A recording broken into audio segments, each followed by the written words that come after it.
শেষ মুহূর্তে আদালতে এসে এবার বাজি মেরে দিল শ্রোতা। বন্ধুরা ভিডিওতে লাইক দিয়ে দেখতে থাকুন। পরদিন সকালবেলা কেসটা কোর্টে ওঠা মাত্রই যখন রাষ্ট্রপক্ষের আইনজীবী চিৎকার করে যখন জজ সাহেবের কাছে বলতে থাকে যে মিলন, আমার মনে হয় না যে আর কোনো তথ্য প্রমাণের আর কোনো প্রয়োজন আছে এই কেসে। এবার অন্তত আপনি রায় শুনিয়ে দিন, কারণ আমার মনে হয় যে ক্রান্ত এবং নীলাঞ্জনার বিরুদ্ধে আমি যে সকল তথ্য প্রমাণ কোর্টের কাছে দ্বারস্থ করেছি সেটা যথেষ্ট তাদেরকে অপরাধী প্রমাণ করার জন্য। ঠিক সেই মুহূর্তে যখন জজ সাহেব বলতে থাকে যে নীলাঞ্জনা এবং ক্রান্ত, আপনাদের কিছু বলার আছে এই বিষয়ে, কারণ আপনাদের অ্যাডভোকেট তো রীতিমতো শেষ মুহূর্তে এসে হাল ছেড়ে দিয়ে সে কোর্ট থেকে পালিয়ে গিয়েছে। এবার আপনাদের এই বিষয়ে কি বক্তব্য আছে? অন্যদিকে যখন নীলাঞ্জনা বলতে থাকে যে হয়তো এটাই আমাদের ভাগ্যে ছিল, তার জন্য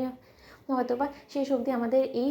অবস্থা হয়েছে, তাই আমাদের কোনো রকম কোনো কিছু বলার নেই। অন্যদিকে এই কথা বলা মাত্রই যখন রাষ্ট্রপক্ষের আইনজীবী বলতে থাকে যে মিলর্ড, এবার অন্তত আপনি আপনার রায়টা শুনিয়ে দিয়ে এই কেসটাকে এবারের মতো অন্তত শেষ করুন। ঠিক সেই মুহূর্তে যখন জজ সাহেবের নিজের রায় শোনাতে চায়, ঠিক সেই সময়ই স্রোত এসে হাজির এবং বলতে থাকে যে 1 মিনিট মিলর্ড, এখনও পর্যন্ত কিন্তু এই কেসটা সলভ হয়নি এবং এই কেসটা সলভ করার জন্য আরও কিছু তথ্য প্রমাণ প্রয়োজন আছে এবং সেই সকল তথ্য প্রমাণ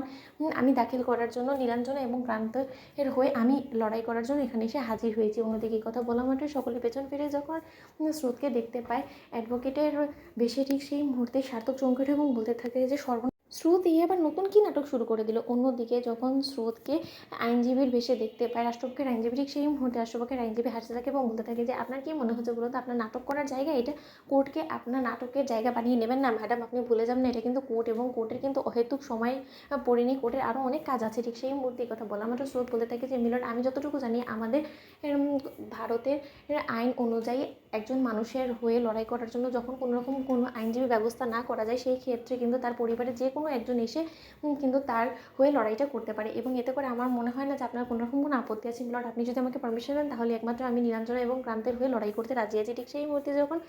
আদালত এইটার পারমিশন দিয়ে দেয়, ঠিক সেই মুহূর্তে স্রোত বলতে থাকে যে মিলর্ড, এত দিন ধরে আমার লার্নেড ফ্রেন্ড যে সকল তথ্য প্রমাণগুলো দিয়ে গেছে সেটা যে সম্পূর্ণরূপে ভুয়া এবং বানোয়াট এবং ভিত্তিহীন, সেটা আজকে আমি এক নিমিষে আপনাকে প্রমাণ করে দেখাবো। ঠিক সেই মুহূর্তে যখন স্রোত সকল কল রেকর্ডিং থেকে শুরু করে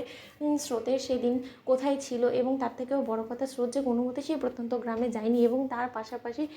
সেদিন সেই জুয়েলারি শপে সকল সিসিটিভি ফুটেজ থেকে শুরু করে এবং নীলাঞ্জনা এবং ক্রান্তের প্রেমের শুরুটা থেকে শুরু করে সব তথ্য প্রমাণ একসঙ্গে যখন দেখায়, ঠিক সেই মুহূর্তে এক পর্যায়ে কোর্ট যখন সেই সকল তথ্য প্রমাণ দেখে সম্পূর্ণরূপে রাষ্ট্রপক্ষের আইনজীবীকে ভুয়া এবং বানোয়াট বলে, ঠিক সেই মুহূর্তে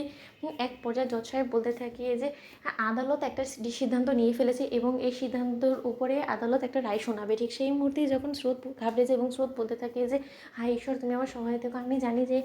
আমি অনেক মিথ্যাচার করে ফেলেছি এখানে গীতায় হাত রেখে, কিন্তু তা সত্ত্বেও ঈশ্বর, আমি যা কিছু করেছি আমার পরিবারের জন্য করছি, তুমি প্লিজ আমার সহায় থেকো, আমাকে বাঁচাও। তো বন্ধুরা লাইক এবং শেয়ার করে সাবস্ক্রাইব করতে ভুলো না।